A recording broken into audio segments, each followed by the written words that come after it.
It's the dead of night on the choppy waters of the south coast. I'm setting out to solve a political mystery.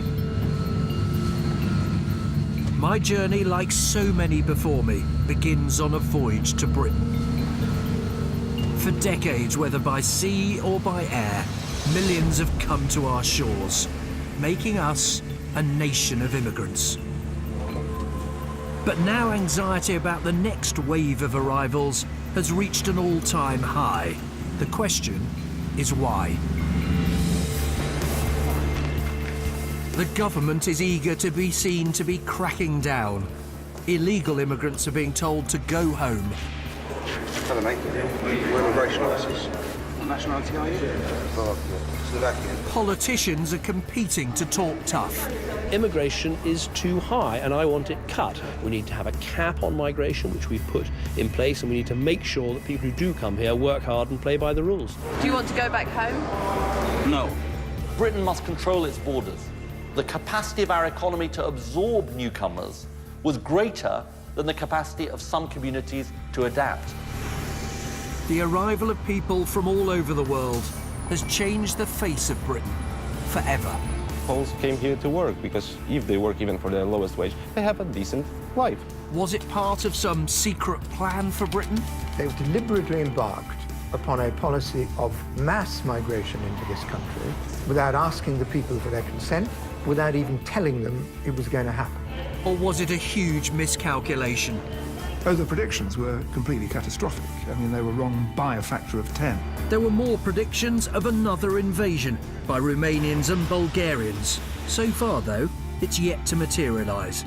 Some say Britain has a history of unnecessary panics about immigration. The consequences of letting those panics get out of control is that it poisons the atmosphere in the UK, and you get generalised prejudice directed against people from overseas. Immigrants have helped make Britain wealthy, so could a backlash damage the country? They have jobs, they work, they pay taxes, they're pretty good citizens. We shouldn't fear it, we should welcome it. We shouldn't fear it. In the past decade, people have come to these shores in vast, in unprecedented numbers. It is the greatest movement of people in our nation's history. So how is it that a subject that was once taboo is now on every politician's lips? Why is it that the doors to Britain were flung open? And what are the benefits, what the perils of now seeking to close them? What is the truth about immigration?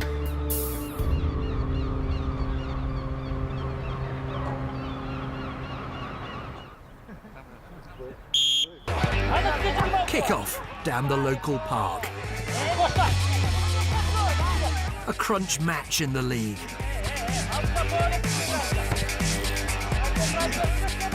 What could be more British? The answer is quite a lot. This may be the Garden of England, but the players on these teams come from Romania or Bulgaria. Here in Kent, there's a whole league of teams like this. 160,000 Romanians and Bulgarians were in Britain before the borders were fully opened a few days ago.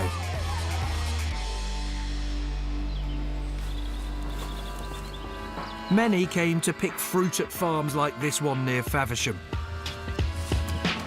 140 East Europeans work here. I like the job here, yeah. I like to be outside on the field. People who don't know Romania, how much better is the money here to the money back at home? It's much better. You're an accountant? Yeah. And you're here picking strawberries in England? Yeah, because I take more money here than Bulgarian. They earn £150 a month? Yeah. And you earn? More than £300 a week. No wonder you're here. Yeah.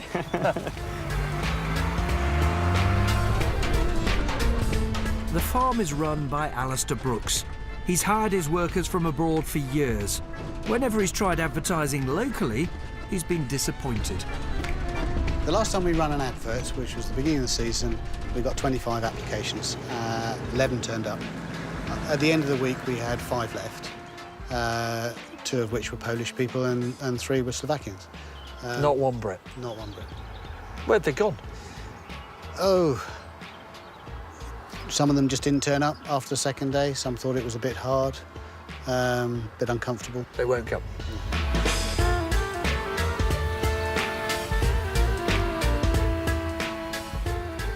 These Bulgarians and Romanians came here as part of a special agricultural scheme and for only 6 months a year. Now they and all their fellow countrymen are free to get permanent, better paid jobs. Not, they insist, something you need to worry about. Do you think immigration is good for the economy? Yeah, it is. It is because it's a whole chain. We have lorries coming every day, 3 or 4 or 5 lorries with British drivers. Yeah, from there, they go in the supermarket. The supermarket, they have to display on the shelf. Who's displaying the berry on the shelf? It's a British people. Who's selling the berry? It's a British people. Who will buy? That, in a nutshell, is the classic case for what immigrants bring to Britain. Their hard work makes all of us richer. But it doesn't look quite that clear-cut if mass immigration suddenly comes to your town.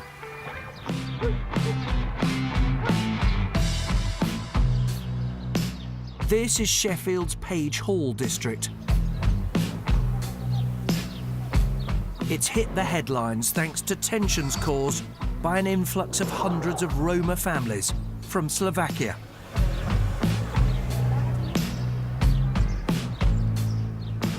Locals complain about rubbish being dumped in the street, crime and antisocial behaviour. One Sheffield MP even warned of the dangers of an explosion. It's as if we've been overtaken, and it's all out of our control. When Asians moved in, we didn't have sofas dumped on streets, mattresses dumped on street, rubbish dumped on street, televisions dumped on street. Some of the things what she's just highlighted about the rubbish, about people urinating in the streets, I don't think the Pakistani community did that. Yeah, they did come in large numbers about 30 years ago, but they were here to work. My father came here to work, and he did a lot of work. If you've got a lot of people here from Westminster, let's say immigration, it's good for the country. The economy gets wealthier, we all get richer. Show me the books. How many people there are, how much schools have cost, maternity especially, how much is it all costing and what's coming in. And if I'm wrong, I can assure you it will be a pleasure to eat my words. Part of the problem is a culture clash. Many Roma have a tradition of gathering on street corners at night, which some long-term residents find intimidating. Ivan came here from Slovakia 5 years ago. Some people say there will be trouble here between the Slovaks and everybody else. What is the problem in this area? There is a problem. Yeah, what is the problem? Some people not respecting English people because it's not my country here. Me respect for you, for English people. For me asking for Slovak, please respecting for English people. But many Roma feel they've been unfairly demonised. They've come from one of the poorest communities in Europe looking for a better life. Here you can get maybe a job. Job, tax credit. Tax credits? Tax credit, child benefits. Child benefit? Yeah, it's good. Housing benefit? Housing benefit. It's okay, people happy. Much more than in Slovakia? Yeah, it's good here. Although there are tensions, if you think all the locals oppose immigration, think again. This is a mixed area. Most here are proud of the way immigrants have always blended in. I feel sure that if we give time and these people would come to meetings with us, we could get them to integrate. Can be a good thing, yeah. Immigration can be? Of course it can. You're not anti-immigration? I'm not anti-immigration, I'm not anti-anybody. Come here to an area in which the headlines have warned of an explosion between different racial groups, and you might imagine you'd hear people demanding an end to immigration. But people here know it's a false choice between immigration good or immigration bad. They probably know, too, that for years, a grown-up debate about this has proved almost impossible to have. Impossible thanks in large part to a single speech by a single politician made 45 years ago after the last big wave of immigration. We must be mad, literally mad as a nation, to be permitting the annual inflow of some 50,000 dependents. The then political elite was completely shocked by, frankly, the resonance that his speech, the Rivers of Blood speech, had. It is like watching a nation busily engaged in heaping up its own funeral pyre. And secondly, the most baleful part of what Powell did was to cast discussion about immigration purely in racial terms. And that's why I think it's been very difficult to get a proper discussion about immigration for, nearly half a century. For years, the fear of conflict, anger, and even violence held back debate. Those who spoke out found that a single phrase could ignite a political explosion. People are really rather afraid that this country might be rather swamped by people with a different culture. Just created ill feeling into people's minds. That's it. That's what she's done. She's created more violence.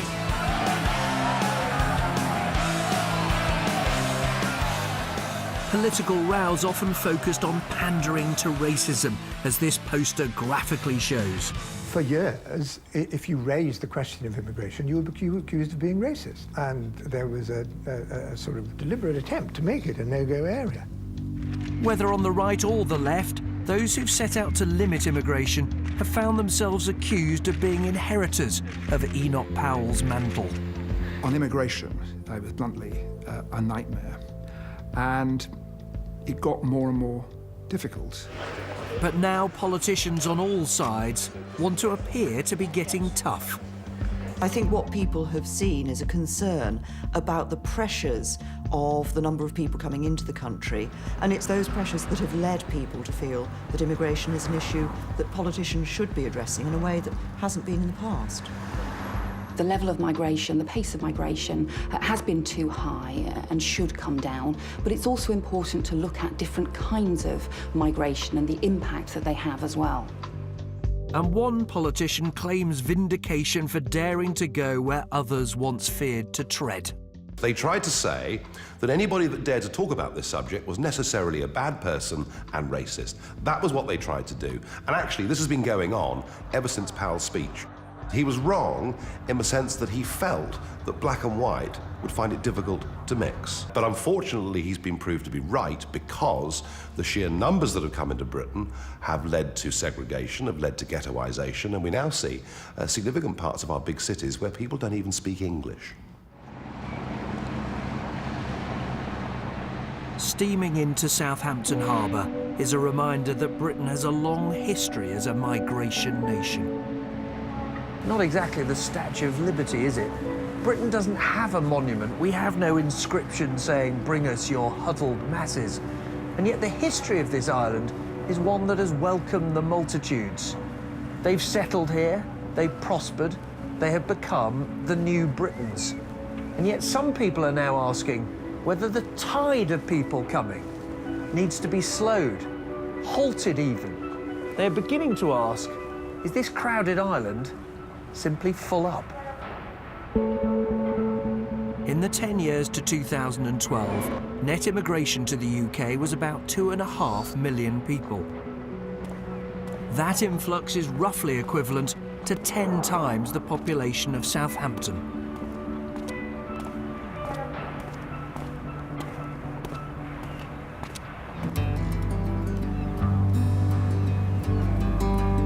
Like so many cities, Southampton's been transformed over the past decade.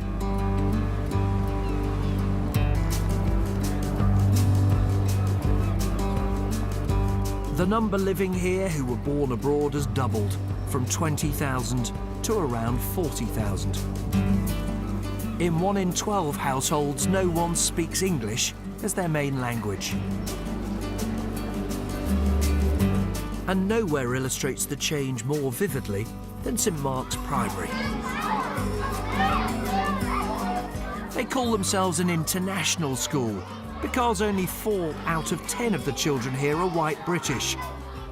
They speak 42 different languages, including 2 Zulu dialects. It's an extra challenge for teachers like Sandeep. But you know what? It's a successful school. Do you have an idea of how many different languages you have in this class? Yeah, well, actually, this is probably 60 to 70% children with additional languages. So 60 to 70% of the kids here have extra languages, yeah? So it's a very, very challenging year group. There are, of course, many Polish children. So many, in fact, that the school employs Polish-speaking staff to translate for them. Napisz to do końca, a ja przyniosę do kolorowania coś. You have a cone in your hand. Drop them where they are. Demand for places from immigrant families has meant the school's almost doubled in size in just 3 years. It's now having to use temporary classrooms. If somebody said to you, this has gone too far, we can't take this many people, the country's overcrowded, how would you respond? I think that's a tricky question because, you know, I'm not in government. As a head teacher, I get what comes through the door. You know, we are full, and I think parents who are coming into the city now need to appreciate that they can't sort of pick and choose anymore. The schools in the city are full to bursting.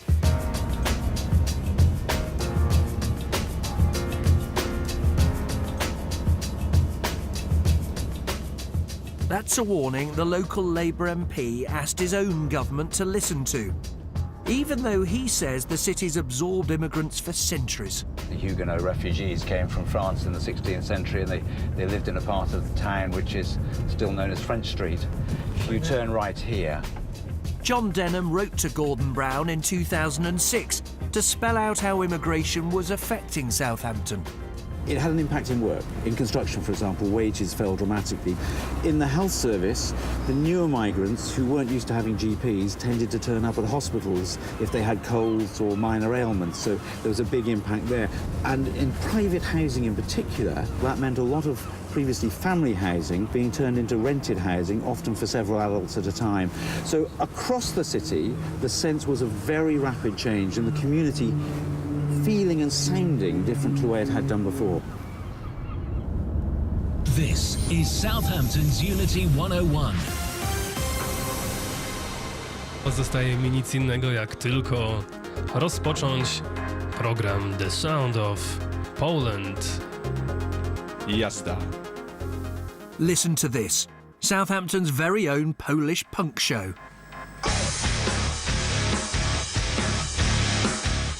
There are now 8,000 potential listeners in the city, an increase of 30-fold in the last 10 years. One of the presenters, Przemysław Tries, came here in 2006. People often think Polish people, you know, they have an easy life. They come over and get a house or benefit. No, it's not for, you know, there are not many benefit takers among Poles, really. Poles came here to work because if they work even for the lowest wage, they have a decent life. Walking Southampton streets, it's clear it's not just Poles who flocked here. Waves of people have come from Afghanistan, Iraq, Somalia and elsewhere. The city's Muslim population has more than doubled. This city, this country, doesn't look or sound as it once did.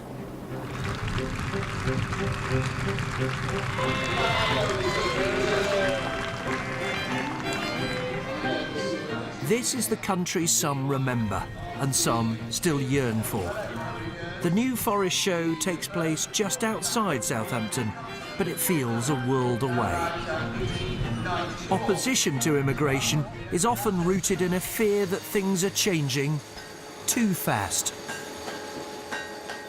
I wanted to see if people here had an appetite for the facts. Right, ladies and gentlemen, can I gather you round? Because I have a question to ask you about the country. If I were to ask you, how many immigrants are there in Britain as a proportion of the whole? Is it a half?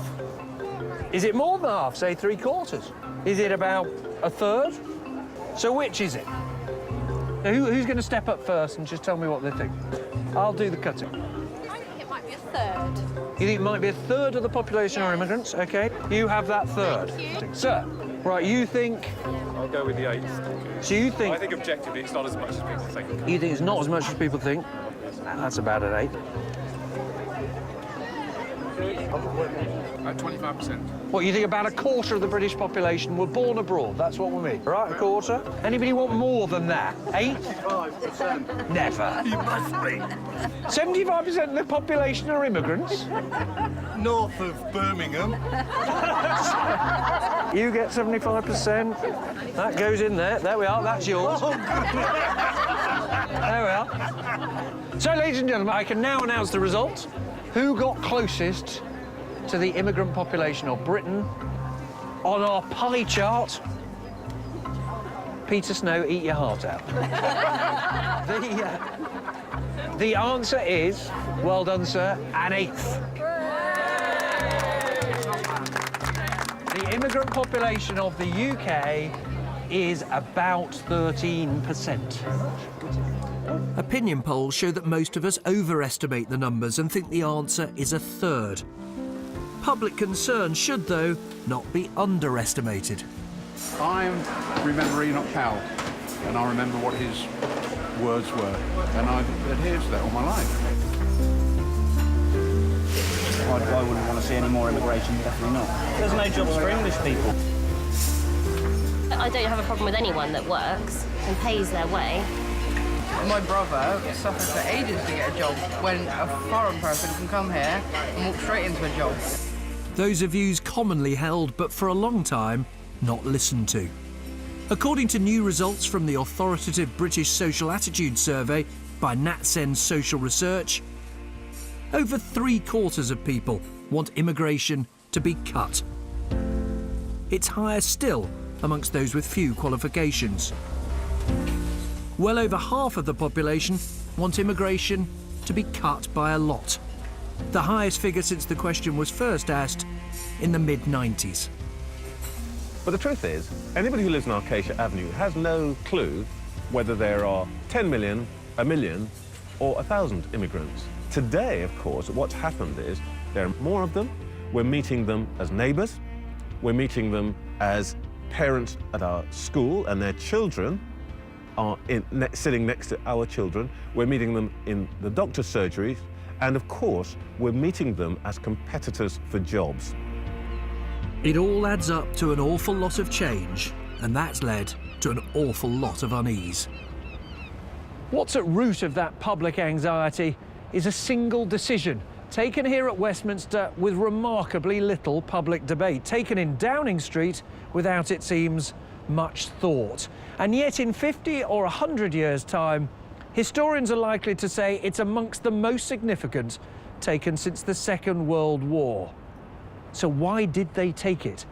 Well, it's a remarkable story, a mixture of good intentions, of wishful thinking, and an awful lot of miscalculation.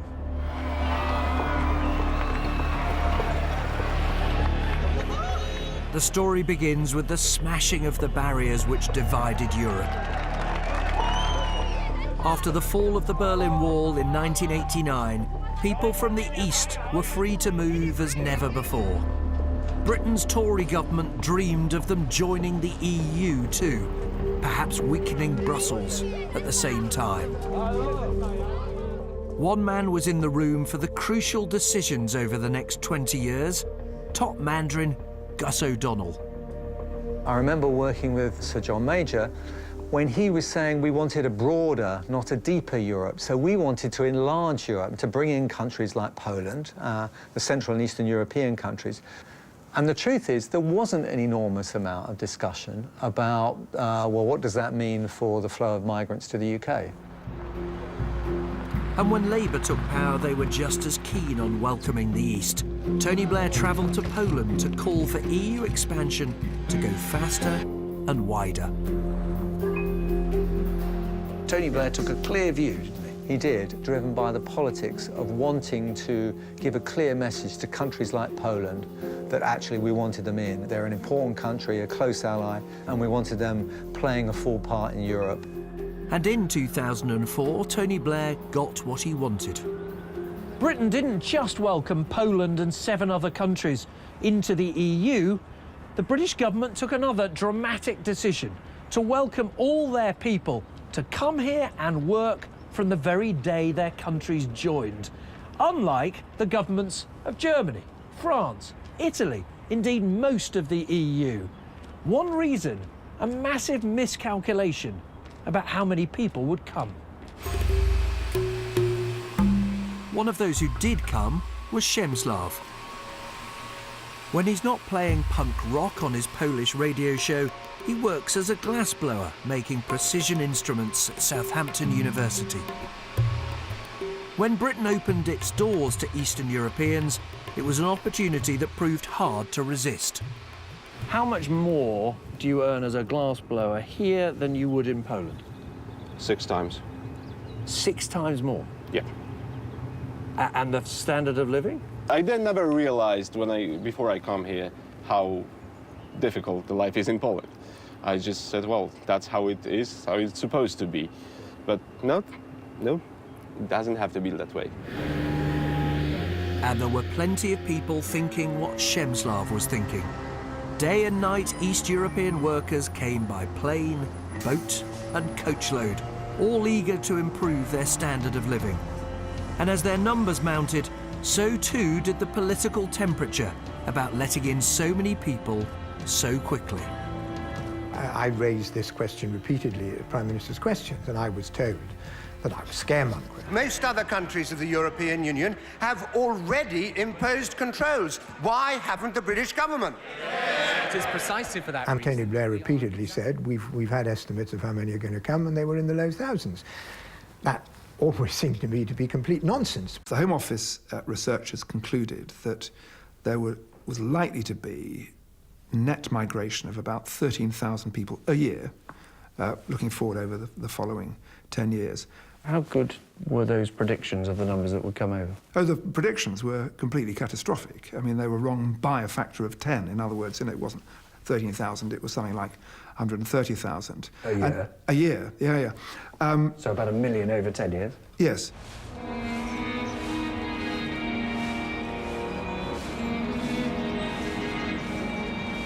It suits some politicians to blame the forecasters for the choice they made to open the door to East Europeans.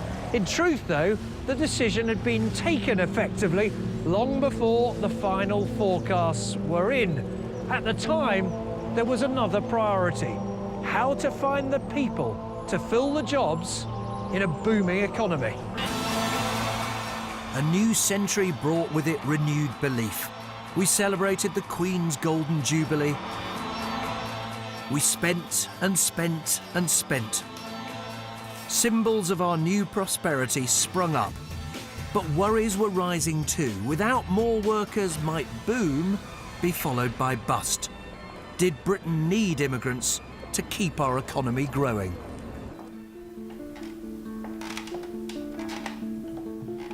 This is the man who gave Tony Blair the answer to that question. Jonathan Porters was an economist working at Number 10. In the year 2000, he and a team of civil servants wrote a report examining the impact of immigration. Published with little fanfare, it helped change the face of Britain. We found that immigrants, on the whole, made a positive contribution to the public finances.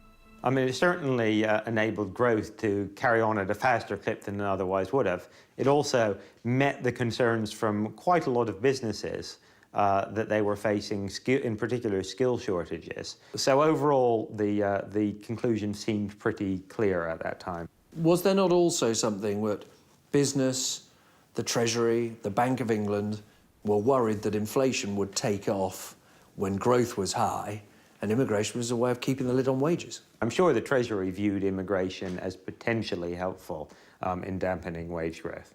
And big business. And big business. And the Bank of England. And the Bank of England, yes.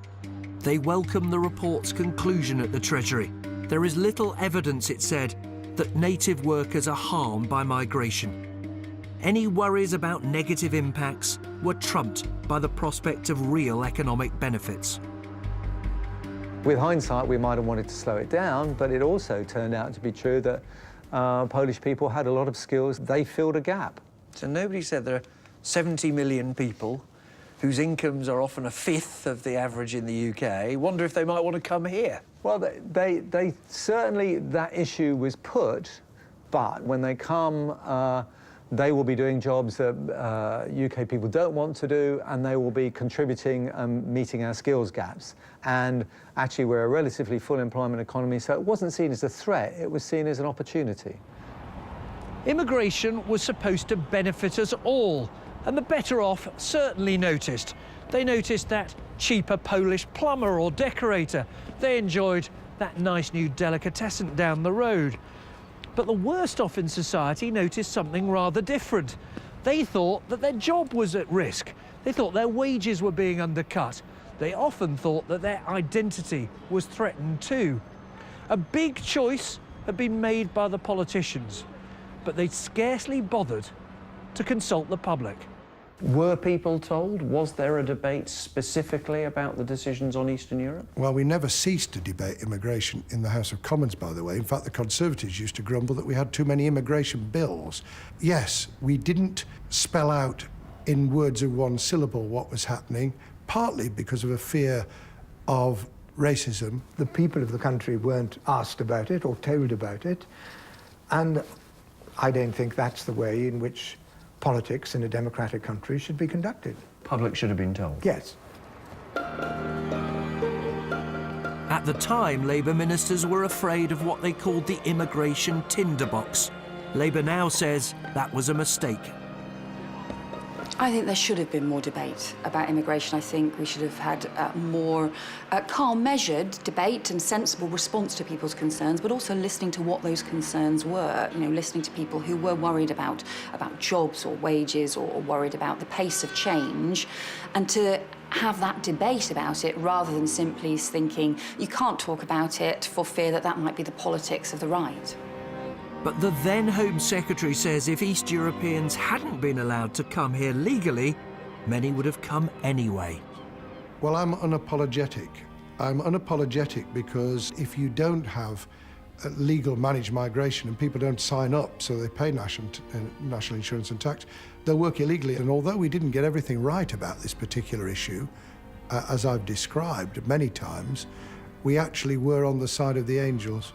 Is Labour right to apologise, or should you just say, well, we did our best? I mean, I think I'm personally sceptical about apologies other than personal apologies. Rather debases the currency of the language.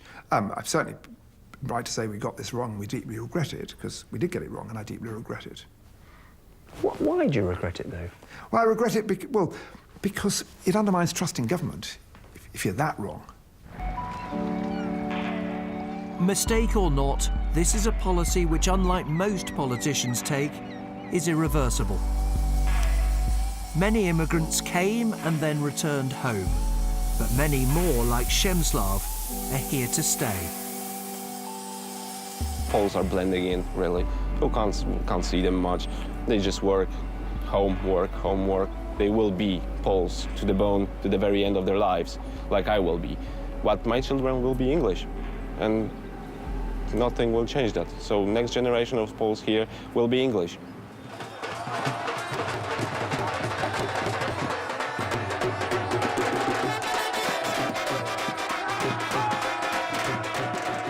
Southampton's Mellor Festival is proof of Britain's genius for absorbing immigrants. This is a celebration of the city's Asian community, which took root when Sikhs came to fight for Britain in the First World War. Today, those enjoying the music, often the children and grandchildren of immigrants, are first and foremost Brits. I personally don't feel immigrant because this is where my roots are. My children are here, my family's here, and I've been here a very, very long time. This festival is also a reminder of something else. Even in the last decade, mass immigration didn't only come from Eastern Europe. In fact, more than half came from outside the EU. But concern is high here too. The British Social Attitude Survey shows that 60% of first and second generation immigrants want to see a cut in the numbers following them here. I don't think it's fair for locals, perhaps, that have, established themselves and are trying to set up businesses, trying to do good work, with somebody coming over from Eastern European or any part of the world and perhaps setting up a similar or rival business and undercutting them. And that's from my own business perspective. The frustrating thing about it is our communities, our British-born, cannot get the job. And the Eastern communities, European communities, can get a job. And it's causing great difficulties here in Southampton. The worries here, as in many parts of Britain, are real. No wonder politicians feel they have to act.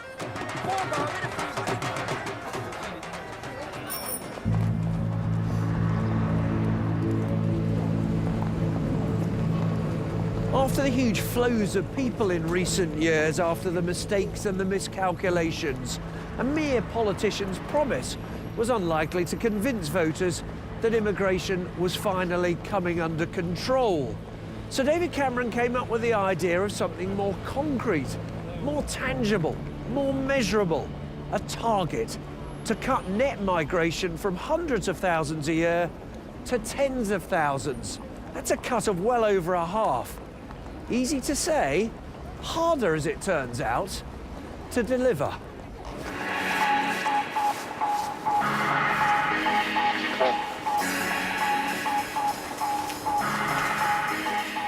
Here's one way they're trying to hit that target. These are the pictures the government want you to see. A crackdown. A raid on rough sleepers in central London, carried out by immigration officers looking for those here illegally who can be sent home. Hello, mate. We're immigration officers. What nationality are you? Slovakian. What's your name? Jan. You've been in the UK long, Jan? No. If migrants have no income or prospect of work, they can't stay, wherever they come from. Until recently, scenes like this were unthinkable. Officers left the East Europeans alone. But not now. And you're from Lithuania as well? What? Do you want to go back home? No. No? It's one of a raft of initiatives to reassure voters that the rules are being implemented and tightened. But that's not enough to ensure the government gets net migration below its 100,000 target. The latest figures were not far off double that. How likely is it that the government can meet its net migration target? Well, that remains our aim by the end of the Parliament. Are you likely to meet it? Well, my job is to carry on looking at at every aspect of immigration and make sure that we're making the changes that we need to do. In reality, aren't you saying to the country, if, maybe, perhaps, if we're lucky, we might just meet our target? Well, what I like to do is not say, I'm going to predict we're going to do A, B and C. That is my target, and what I want to do is get on with the job of working towards that target.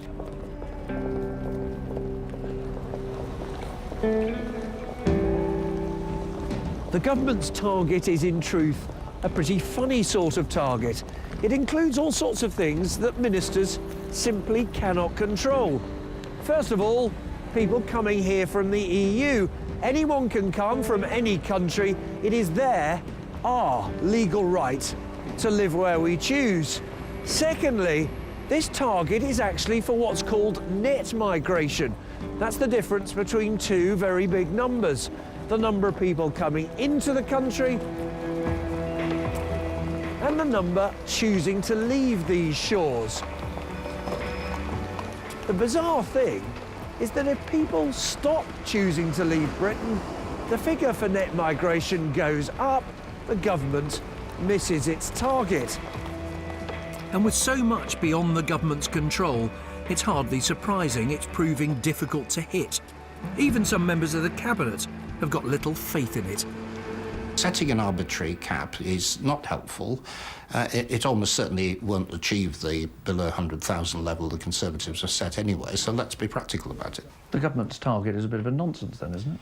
I wouldn't use the word nonsense, but the idea that it should come down to 100,000 is something the Liberal Democrats have never signed up to because we simply regard it as impractical. Here then, another truth about immigration that politicians have tended to keep to themselves. Their scope for decisive action is limited. So given that they can't control everything, ministers end up looking for things they can target. And they often come with a catch. Take students from overseas. People coming here to study made up the biggest share of the immigration statistics until the recent crackdown. Fewer overseas students equals less immigration, equals success. Or does it? Not if you're a top university like Southampton.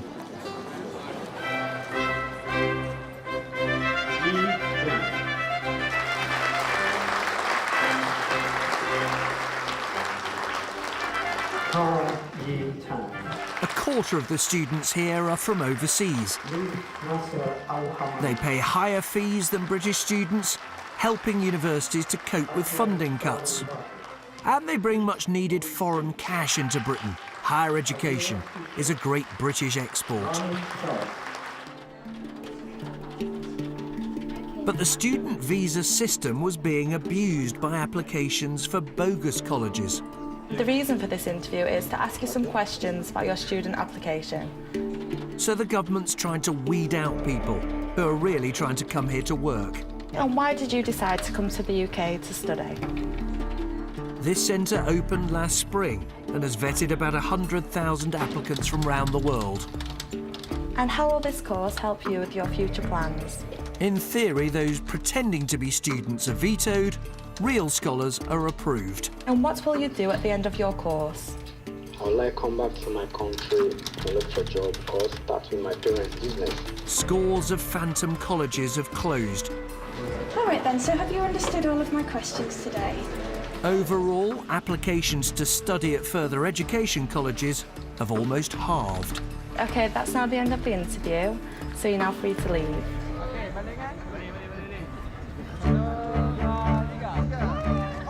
But leading universities are worried. They fear the visa crackdown has sent out a disastrous message that if you're a foreign student, Britain doesn't really want you. It's really quite damaging and could have long-term reputational effects for the UK higher education as a whole. So potential students are saying to you, we're not sure we're welcome. Absolutely. Now it's beginning to feel like the British don't even want students there, and we do not really understand why. That's not just a problem for them and universities, it's a problem for you and me. Foreign students don't just come here to study, they often stay and create wealth, or go home and are a link with growing economies.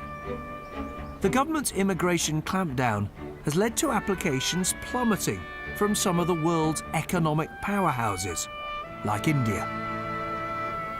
Thousands of Indians are not coming to Britain to study at university who would have been. They must be going to France or America.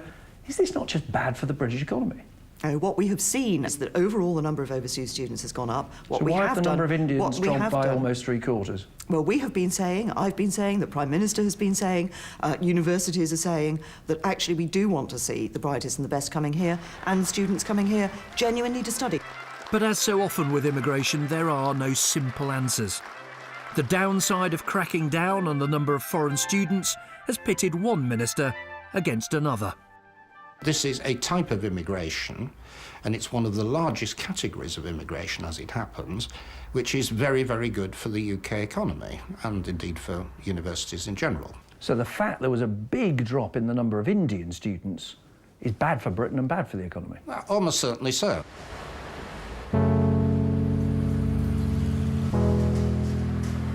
The idea of stopping bogus students whilst only allowing in people who are serious about getting a qualification is the sort of idea that most people would agree on over a coffee or their Saturday night curry.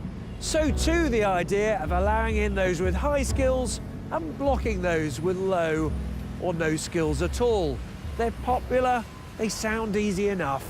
In truth, they're anything but. Which takes us back to that curry.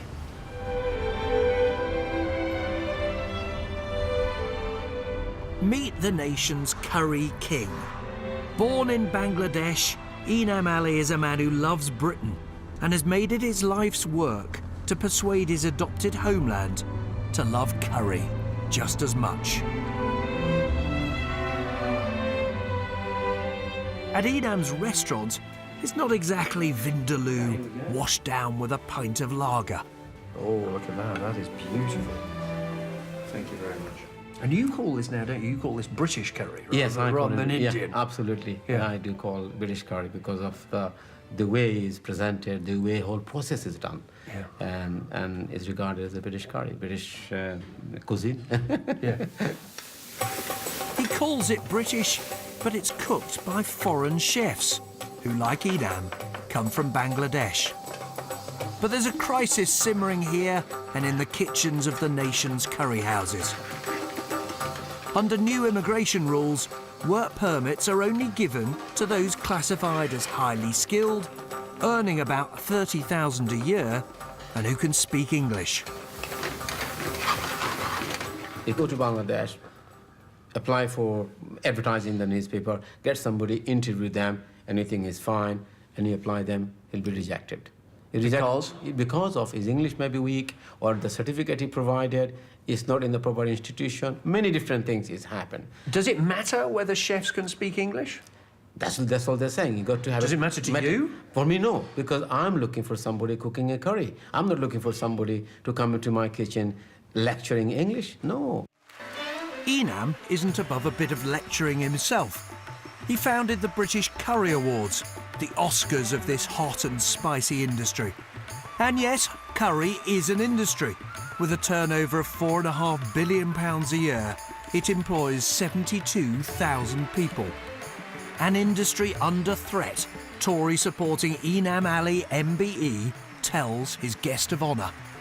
I am very privileged and look forward to continue working closely with the government on the issue that affected our industry, the industry that we are celebrating tonight. I know that there have been questions on immigration and getting chefs with the necessary experience. So let me promise you this. We will work through this together. We'll continue to help you to get the skilled Asian chefs that you need. And we will also work with you to train up the next generation of homegrown chefs. He may sound soothing, but his real message was blunt. Stop relying on foreign chefs and train some born in Britain. Fixed overnight. But even in the shadow of Brick Lane, London's Curry Mile, it's clear that won't be easy. This is where thousands of Bangladeshis and other immigrants have settled, and where many struggle to find work. The Osmani Centre helps young people into jobs, but few want to do what their parents often strive to escape. Most people around here, like, working in the restaurant, like, they degrade you for it. Like, you get looked down upon. What, if you work in a restaurant, you get looked down? Yeah. From the community, yeah, from the people. Why? You can do more in life rather than working in a restaurant in your local community. Oh, so working in a restaurant seemed like a bit of a low job? Yeah, like midman, yeah. If my son was to now say he wants to work in a restaurant, regardless of how glamorous being a chef can be, it's frowned upon because you shouldn't be working so hard. You should be aiming for an accountancy job, a law job, or even things like the media, which isn't so common in our community, would be frowned upon because it's not something that has that prestigious title. If Brits don't want to learn to cook curry, either chefs' wages will have to go up, and with them the price of your chicken tikka, or we may need more immigrants after all. This, though, is about much more than cooking. To get the best designers, programmers, scientists, we may need to bring in workers from all over the world. Or should we listen to those worried about the impact of immigration? We will be shooting ourselves in the foot if we actually restricted one of the main sources of growth, which is to allow migrants in who are innovative, who bring skills that we haven't otherwise got. I can imagine someone listening to this and saying, it's all right for you. That's my child who's not getting a job, or my child whose wages are depressed. It's all right for the establishment to tell me, open the borders. It's us that gets hurt. And I would say what I want for your child is for your child to have a very prosperous and good education, and to come up in and grow up in a society that creates great opportunities for them. So we do need to be open. Yes, it will be more competitive, but that's the world we're in, and you know, you can't hide away from that. When it comes to debating immigration, economics has pretty much always trumped politics. The consensus here at Westminster has been, however anxious some people may get, immigration has made us all richer. The people who've come here have tended to work hard to pay their taxes, and you know what? To claim rather less in benefits than the rest of us. Yet that idea is now coming under attack, not just in Westminster, but in the country as a whole. And as a result, there is a mighty struggle ensuing about which approach is right for Britain's future.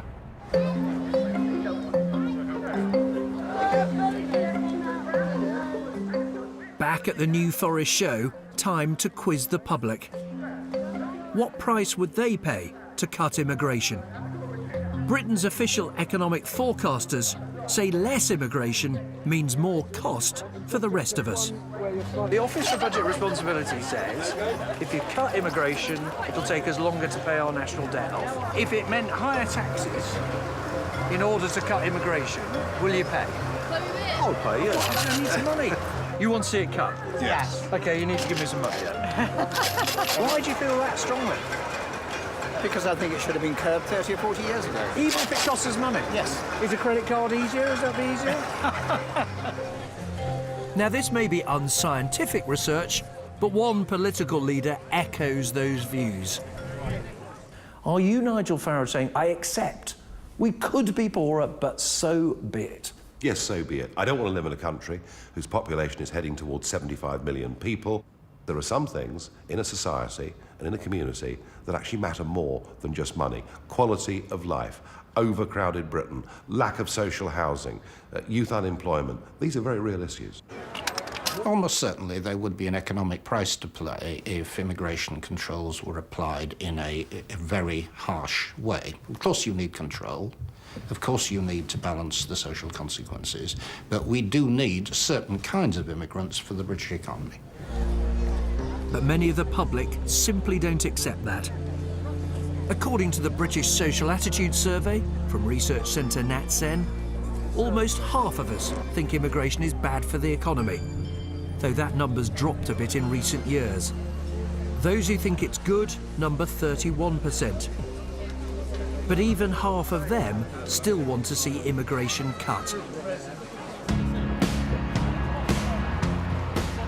Some politicians at Westminster have clocked that, and they're changing tack. Both Labour and the Tories now argue immigration's good for some, but not for all. I think the problem in the past has been this general assumption that immigration was always good for the economy. I don't think people have looked at it sufficiently closely to be able to recognise the impact it has on members of the public. The real difference in our approach now is to say, look at the different impact and make sure that it is fair, because actually it hasn't been fair in the impact that it's had on different parts of the population. But the economists insist that our leaders should be brave enough to tell us the brutal truth. Even if it does hurt some, immigration is good for most of us. Are you saying politicians need to be blunter with people and say, you're right, you may have a cut in your wages, you may even lose your job, but overall, Britain's better off and you're just going to have to live with that? I think that's correct. I think if we think that on average, immigration makes us more prosperous, then I think politicians do have to say to individuals who are negatively affected, and let's face it, there will be some, yes, we're doing this for the good of the country, and yes, you may lose out, but ultimately, we still have to do this. Just as we said to the coal miners 30 years ago, sorry, we can get our coal a lot cheaper abroad, we can't afford to keep on propping you up. And broadly, I'm afraid, I still think it's probably the right thing to do.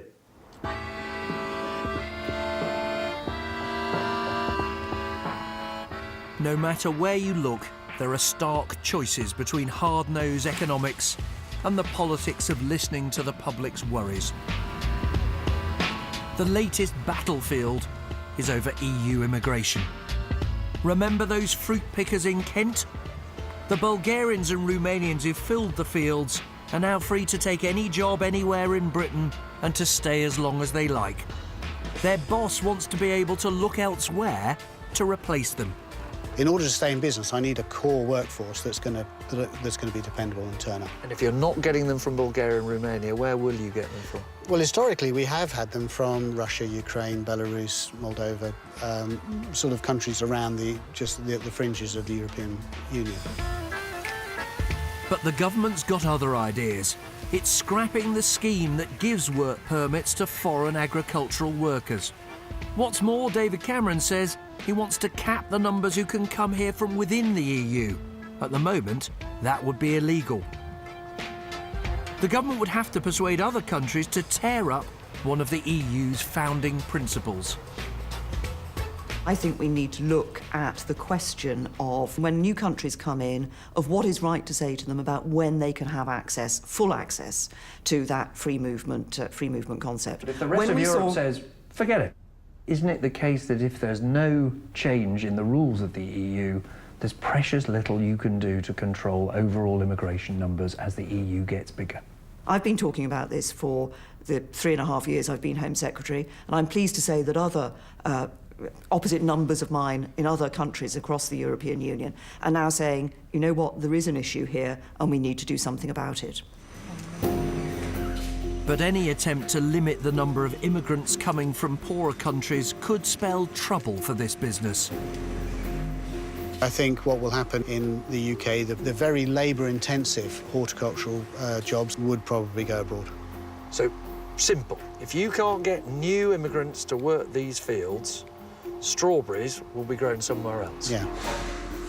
Strawberries, curries, students all pose difficult choices for policymakers.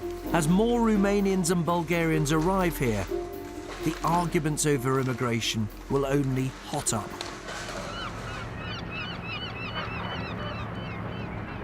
For years in Britain, we have perhaps failed to properly discuss the downsides of people heading to our shores. Are we now in danger of ignoring the upsides?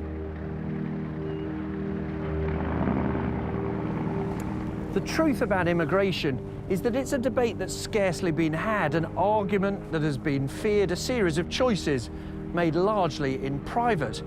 Few would now defend the huge increase in numbers which has come in the last few years. Few, though, would admit that there are real limits on the controls that any government can have, or to concede that there are costs as well as benefits in trying to shut the door once again. Perhaps it is now time for that frank, honest, and open discussion we've really never had.